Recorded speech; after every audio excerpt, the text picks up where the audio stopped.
In Chapter 6, we will review the basic coding guidelines. The guidelines discussed in this chapter apply throughout the entire ICD9 CM classification system, and adherence when assigning diagnosis and procedure codes is required under the Health Insurance Portability and Accountability Act of 1996, also known as HIPAA. The first basic coding principle involves first locating in the index the condition or procedure and verifying it in the tabular list. Following any instructional notes to determine whether a more specific subterm or important instructional note is available and is not overlooked. Consistent reference to the alphabetical index and tabular list is imperative, no matter how experienced the coder is. The second basic coding principle involves the following steps. Assign a 3-digit diagnosis disease code only when there are no 4th digits within that category, and assigning a 4-digit code only when there are no 5th-digit subclassifications.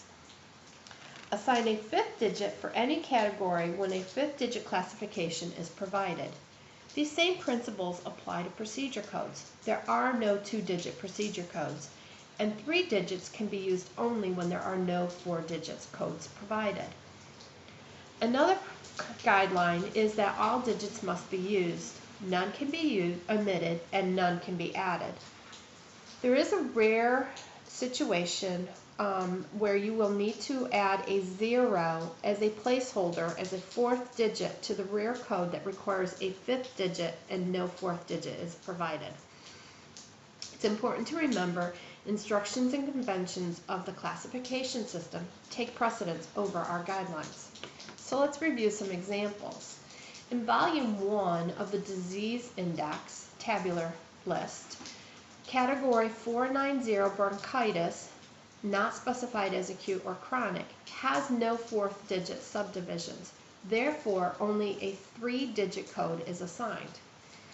But when you look at Category 540 for acute appendicitis, you will see that there are 4th digits available to indicate the presence of peritonitis or peritoneal abscess. Because there are 4th digit subdivisions available, code 540 cannot be assigned. Taking it further, Category 493 for asthma has 5 4-digit subdivisions, 0.0, 0.1, 0.2, 0.8, and 0.9. It also has a 5th digit subclassification to specify whether or not there is mention of status asthmaticus or an acute exacerbation. Therefore, any code assignment from Category 493 must have all 5 digits used to ensure coding accuracy. The same is true within our procedures. Code 50.4 for total hepectomy has no subdivisions, so this code is complete with only 3 digits. But Category 80, incision and excision of joint structures, has 4-digit subdivisions available to specify anatomical site. The 4th digit for that site will be required. ICD9 CM uses NEC and NOS to indicate not elsewhere classified or not otherwise specified. The unspecified codes should never be assigned without a careful review of subterms to determine whether a more specific code can be located. Let's talk about combination codes. Combination codes can be located in the index with reference to subterms that follow connecting words such as with, due to, or associated with. Other combination codes can be found in inclusion and exclusion notes in the tabular list. Only the combination code is assigned when that code fully identifies the diagnostic conditions involved, or when the alphabetical index directs us to. Let's take a look at the following diagnoses for an example of when a single combination fully describes the condition. Example, acute cholecystitis with cholelithiasis is coded to 574.00. An acute pharyngitis due to streptococcal infection is coded to 034.0.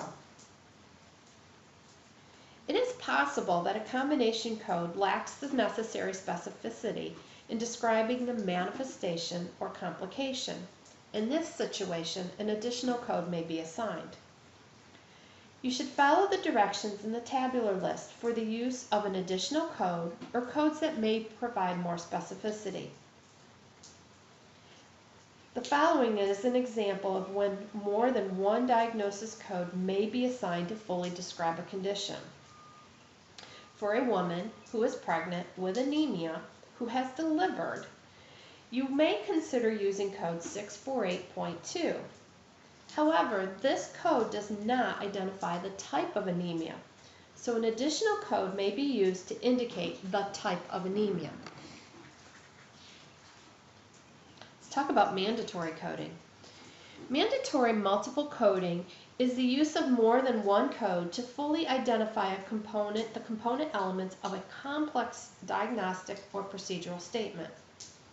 A complex statement is one with connecting words or phrases with due to, incidental to, secondary to, or similar terminology. Follow the directions in the tabular list for the use of additional codes to provide more specificity. If no combination code is available or provided, you must assign multiple codes to fully describe the condition, regardless of whether or not there is advice to that effect. Mandatory multiple coding is also referred to as dual classification and is used to describe the required assignment of two codes to provide information about both a manifestation and an associated underlying condition. Let's consider an individual with diabetes, type 1, on insulin, with polyneuropathy. We must assign three codes to fully cover this condition. 250.61 indicates the diabetes type 1. 357.2 shows the polyneuropathy, while V58.67 tells us this person's on insulin. Dual coding is only identified in the tabular list by use additional code and a note indicating to code the underlying condition first. In printed versions of the manual, the manifestation code is in italics. Manifestation codes cannot be used as the principal diagnosis, and a code for the underlying condition must always be listed first, except for on the rare occasion when there are directions indicating to do elsewise. An example of discretionary multiple coding is in the following diagnosis: ulcer of lower limbs except pressure ulcer. Code 70.1. This requires the code to identify post-phlebitic syndrome with ulcer, 459.1, as the first listed code or principal diagnosis, but you would use this only if it's documented as being the cause of the ulcer. To consider or use an additional code, let's take a look at the following diagnosis: urinary tract infection, 599.0. Looking at the tabular list, this shows that use an additional code to identify the organism statement is there. And we would do that only if it is documented. An example of that would be a positive culture of an E. coli going to 041.49. We need to be careful about indiscriminate multiple coding though. Indiscriminate or irrelevant coding is the coding of symptoms or signs that are characteristic of the disease and integral to the disease process. Codes should never be assigned solely based on the findings of a diagnostic test, such as laboratory, X-ray, or EKG tests, unless that diagnosis has been confirmed by the physician. It's important to know that this differs from coding practices in the outpatient setting, where there are coding encounters for diagnostic tests that have been interpreted by a physician. Codes designated as unspecified are never assigned when a more specific code for the same general condition is available. An example would be diabetes with an unspecified complication, would never be assigned when a code for diabetes with renal complication is assigned for the same episode of care.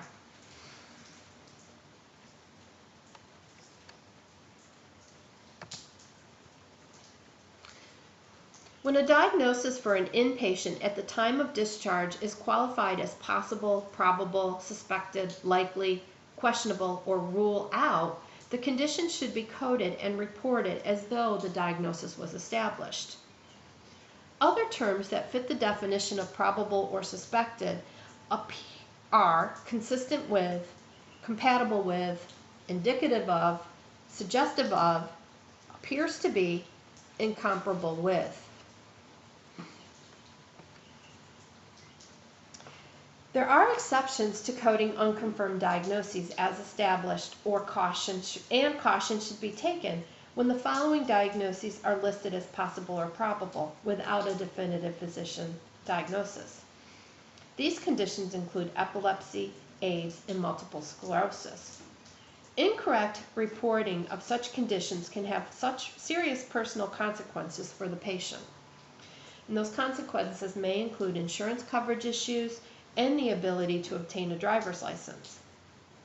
Make sure you consult the physician before assigning codes for such unconfirmed conditions.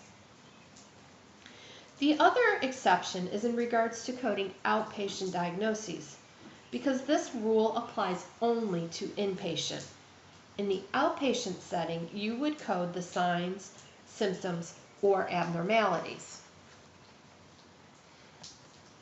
We need to have a discussion about rule out and ruled out. Rule out diagnoses are coded as if established for inpatient episodes of care in the same way that the diagnoses are described as possible or probable. Ruled out diagnoses are never coded. If an alternative condition has been identified, that diagnosis should be coded. Otherwise, assign a code for the presenting symptom or the precursor condition. Ruled out is past tense, meaning the patient has been worked up for that condition, and after testing, that diagnosis is no longer being considered.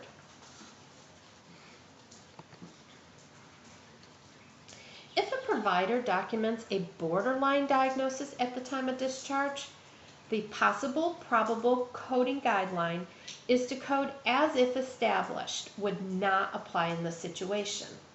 Instead, provider clarification is needed when required for confirmation of the disease. If, after provider clarification, the disease is not confirmed, a code for abnormal findings may be appropriate. An example would be a code from category 790.2, abnormal glucose, for a documented diagnosis of borderline diabetes.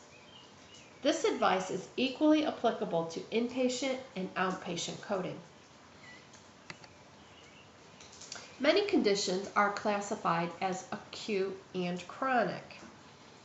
If separate subterms for acute and subacute and chronic are listed at the same indentation level in the alphabetical index, both codes are assigned, with the code for acute condition sequenced first.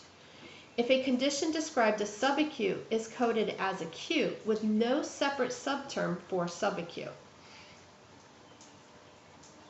When there is one term listed as subterm and the other in parentheses as a non-essential modifier, only the condition listed as subterm is listed and assigned.